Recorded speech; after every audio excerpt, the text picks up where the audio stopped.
Jadi gini, ada dua kutub ekstrim tentang perempuan. Satu menjadikan perempuan sebagai objek, satu lagi feminis. Ini dua kutub ekstrim nih. Nah, aku mau ngasih tahu yang benar tuh seperti apa di tengah-tengah. Gimana tuh? Ya harusnya perempuan tuh tidak separah feminis yang sekarang, karena feminis ini mohon maaf ya.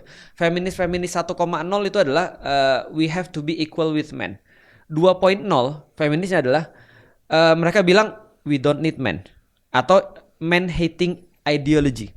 Jadi mereka benar-benar nggak merasa bahwa mereka nggak perlu dengan laki-laki atau mereka bahkan benci dengan laki-laki. Ini yang kedua. Yang ketiga adalah we are men 3.0 tuh. Jadi kita yang jadi laki-laki. Paham gak sih maksudnya? Nah, padahal menurutku nggak di sini juga nggak di sini. Cewek definitely bukan objek dan nggak boleh dijadikan objek. Bahkan yang selama ini, lu tau nggak kenapa cewek sering diganggu? Karena diiklankan sebagai barang. Contoh misalnya cewek diiklankan kayak di botol whisky. Jadi seolah bisa dipegang.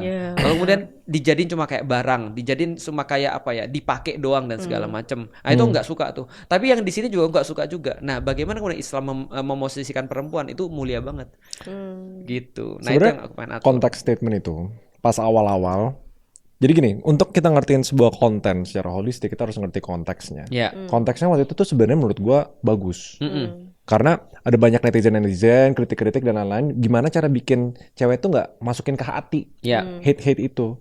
Jadi dia keluarlah selain donatur, dilarang ngatur. Ya, itu oke at some point. Di awal-awal idenya kayak gitu. Cuma kenapa jadi polemik?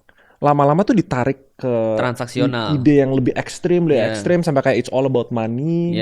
Kalau cowok yang maninya lebih dikit itu sampah. Kalau nggak kaya nggak bahagia. Kalau nggak kaya nggak bahagia. Jadi kayak ide yang awalnya konteksnya bagus, tiba-tiba berkembang ke ide yang terlalu ekstrim menurut gua. Jadi